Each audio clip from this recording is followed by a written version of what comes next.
This is related very much to the COVID-19 pandemic that, remember, China remains very much in the grips of. I believe that there are initial reports suggesting that the country had bioweapon ambitions long before the pandemic hit the world. But what the implications of that are, especially as the country grapples with its surge, we will bring you more details of in just a second. Now, I'm going to go over to my colleague Siddhant to get more details about this breaking. Let's go over to him right now. Siddhant, skepticism around China's plans to develop biological weapons is not new. What does this most recent US intelligence report claim? Well, look, if some newspaper publishes a report on Chinese ambition of procuring biological weapon, then one may not rely on that report. But when it comes to a proper government report, then it does create sensation and people start talking about it. Now, this time around, this is Intelligence Committee's report, which has been tabled in the House in US on December 15th. Now, this one report is a declassified report in a way, and this report talks about the importance of the intelligence community and how intelligence community has countered the spread of COVID-19 and what is their assessment of the entire situation. Now, there is one paragraph in this report which talks about Chinese ambition of developing biological weapon and how two institutes, Fifth Institute and Sixth Institute in China, are involved in research of SARS coronavirus. So this is not we are saying, this is what report is saying. Also, this is not for the first time that US has any US report has made this claim of China developing biological weapon. In the past, also, many times, in fact, several times, US has reminded the world of the Chinese ambition of procuring the biological weapons, doing research in that direction, and in fact,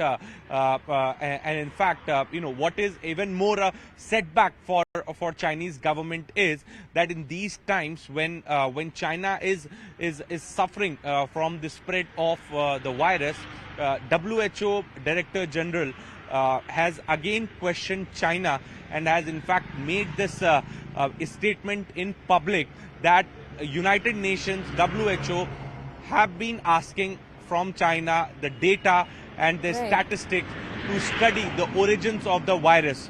But those details are not being provided to them by China. So again, exposes the Chinese government, and if there is nothing to hide, then what is the problem in sharing the data and statistics with WHO? So this is one question which goes out to the Chinese government. And again, yes, as far as the internal committee's report is concerned, we are still awaiting response from the Chinese government. What do they have to say on this fresh report which has been tabled in the House in US? Okay. Siddhant, can I just ask you to stay with us? So Siddhant was highlighting right now how aspects of how SARS-CoV-2 first emerged as a respiratory pathogen still remain a mystery.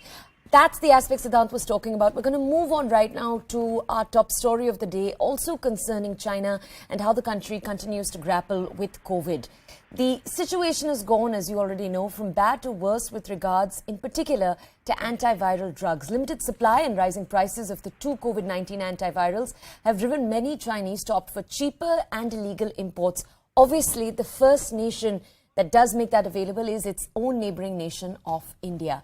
Now, both antivirals, Pfizer's Paxlovid and Axirovudine, are available in hospitals, which has forced many Chinese to search for other antiviral drugs from India or social media platforms. Now, topics like anti-COVID generic drugs have been trending on Chinese social media platforms like Weibo, while users are exchanging messages to get hold of the medicines.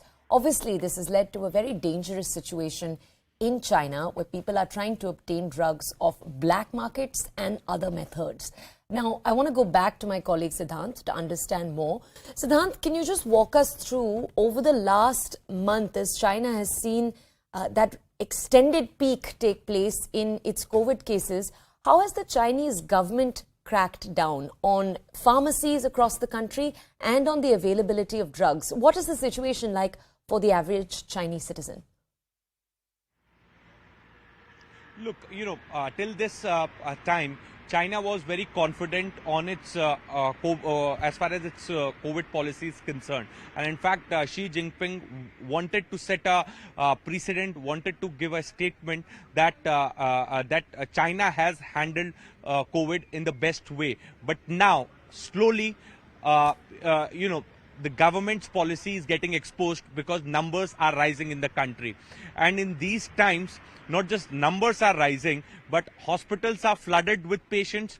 There is no proper medical supplies. There is no proper arrangement for the accommodation of COVID patients. And every day on social media platforms, we are getting videos of patients suffering in China without treatment. During this only, there is a report which suggests that how antiviral drugs, the basic drug which should be made available in the country, especially in the times of pandemic, is not available in China. And people in China are relying on the Indian drugs, and they are procuring it through dark web. They are procuring it through dark markets, in dark markets, and at an escalated prices.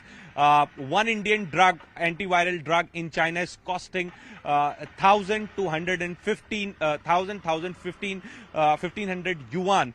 But these drugs are cheaper in comparison to the drugs which have been approved by the Chinese government. So, the country which is responsible for the origin of COVID-19, which has infected the world through this virus, is now getting injected with Indian drugs, and that is also happening through a black market.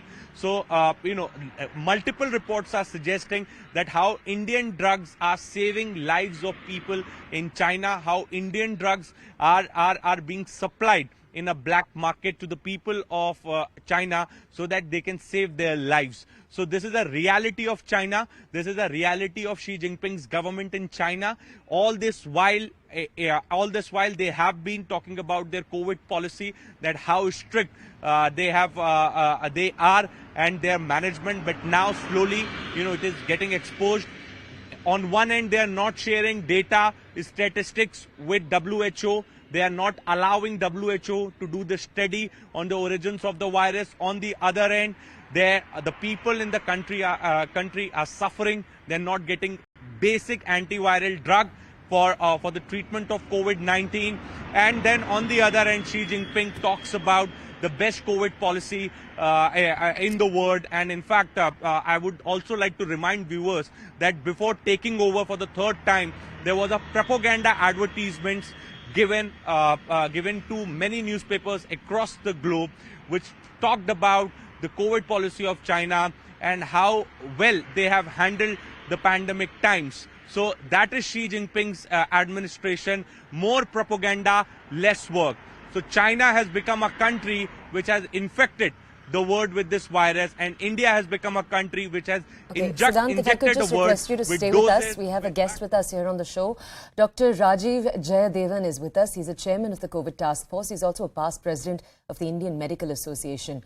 Doctor, good morning. Thank you so much for joining us here on the show. So we're going to come over to you in the next few minutes with a number of questions just to shed light not only on the situation in China, but obviously how it can affect those of us who are in India. So the first question I want to ask you, we've been talking about the BF7 variant in great depth over the last few days.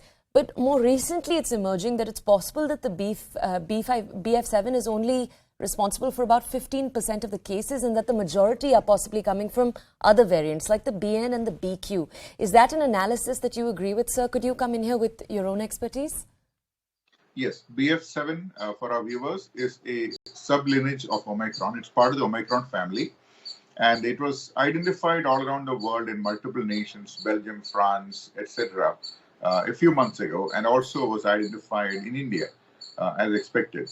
But BF7 did not gain a foothold as expected. Initially, it generated a lot of excitement among scientists because of its purported growth advantage over its competing variants.